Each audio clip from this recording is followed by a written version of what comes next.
Discovery Health is a financial services organization. We started about 25 years ago. We now cover short-term insurance, long-term insurance, financial services, credit cards. We're not looking at the problems that we faced as an IT department. It came down to the fact that we could no longer respond quick enough to the business demands. When you have big monolithic storage arrays, scaling those things on demand is not really an option. We started seeing some shadow IT, people doing things on their own. Over the last 18 months, we took all our international business units, converted all their sites to vSAN only. We now have a vSAN only policy inside Discovery. We use hybrid solutions, we use the all-flash solution, we even use stretched clustering. So we committed to the solution from start to finish. We run anything from dev test to production, including our tier 1 applications on vSAN. We've already seen a 20% performance increase without doing anything different, and that's by just moving it onto the vSAN infrastructure.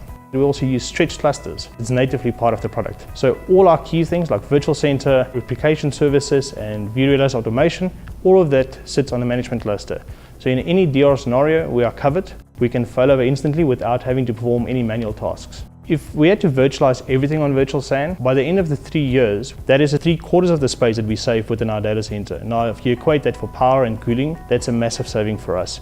I think the team is in a much better position to provide an end-to-end solution to our customers. Troubleshooting times have decreased because we're no longer dependent on somebody else. We now can respond much quicker to any requirement from a business unit. We can add and grow storage on demand. Adding a new server to the existing vSAN cluster is much simpler than buying a whole new array or buying capacity. Because we're using vSAN, we no longer have to look at third-party storage solutions to help us migrate all this data.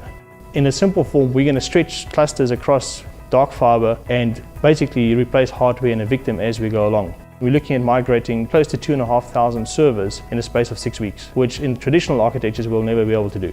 One freedom of choice that vSAN did bring to us was the fact that we can choose our own hardware vendors. We're not bound by any hardware. We don't have to buy any proprietary hardware. Just buy the right hardware, the right software. If we look at where we're going by deploying the full SDDC stack, that SDDC stack is based on vSAN. The overall experience from end to end becomes much simpler.